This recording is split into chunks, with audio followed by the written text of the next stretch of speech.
This is one of the nation's best sellers. Up to now, 500,000 copies have been sold, and Silent Spring has been called the most controversial book of the year.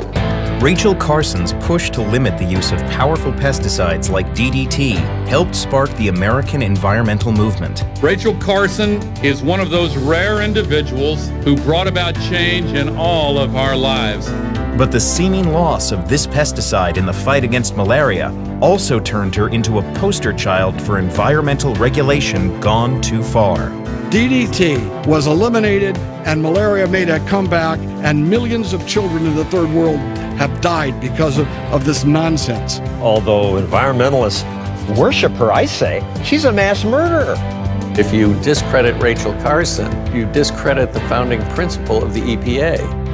The idea that Carson gave DDT such a bad name that it was banned in much of the world is a gross oversimplification. As the world continues its fight against malaria, what lesson does Silent Spring hold?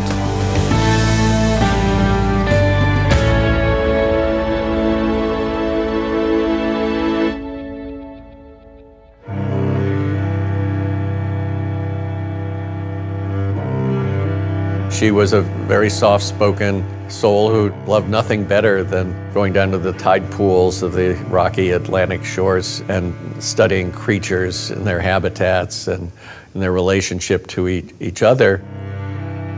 The naturalist and science writer Rachel Carson spent decades urging Americans to see the beauty around them. But in 1962, Carson published Silent Spring, and her message took on a markedly different tone. Man is part of nature, and his war against nature is inevitably a war against himself. To Carson, that war was exemplified by the growing use of DDT, a potent synthetic insecticide that was so revered for its ability to kill malaria-carrying mosquitoes during World War II that its discovery led to a Nobel Prize. This diabolical weapon of modern science saved millions of humans, but killed billions of insects. Man, with this newly discovered force, has at long last gained the upper hand in our age-old struggle. DDT was soon billed as the solution to every insect pest.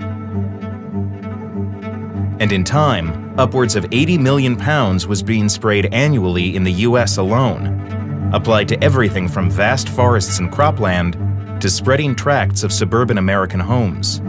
This was the advent of better living through chemistry, and DDT was the wonder child. Once a bug comes in contact with DDT, he's lost. The effect is disastrous. Basically like a chemical holocaust against these insects, it drove lots of insect populations down, and it was enormously effective. But Carson's research showed the massive spraying of DDT and other insecticides was causing a hidden harm. Carson forced us to consider an invisible threat, something that we might not smell, you might not see, but of which had all kinds of unintended consequences. We poison the caddisflies in a stream, and the salmon runs dwindle and die. We poison the gnats in a lake, and the poison travels from link to link of the food chain. We spray our elms, and the following springs are silent of robin song. She alerted us to the possibility that in trying to improve on nature, we were actually poisoning ourselves. But to have a woman question the authority of science and then of scientific men was something that created a great deal of discomfort in some quarters and downright hostility in others.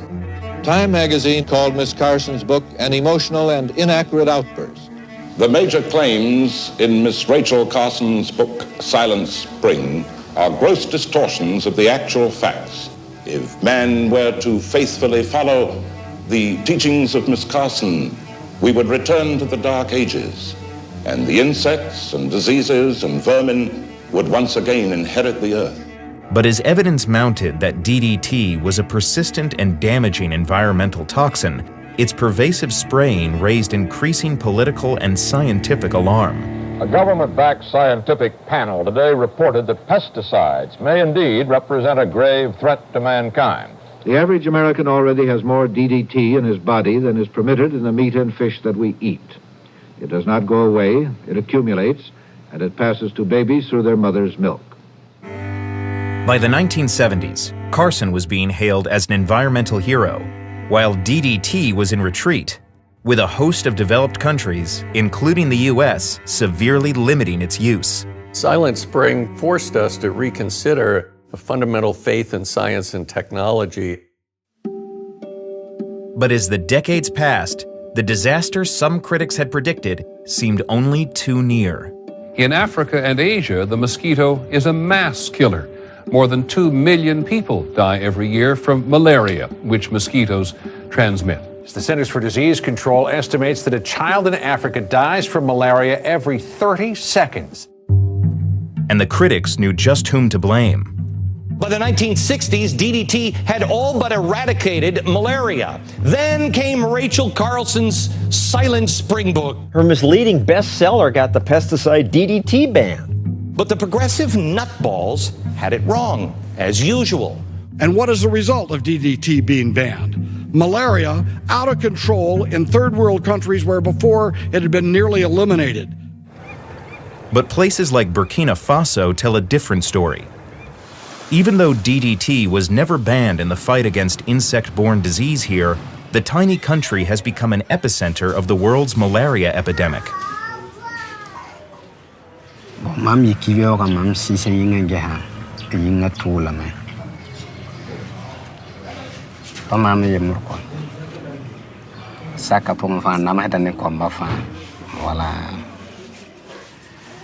During the rainy season, health clinics like this one in the village of Samusu are packed with patients suffering from malaria.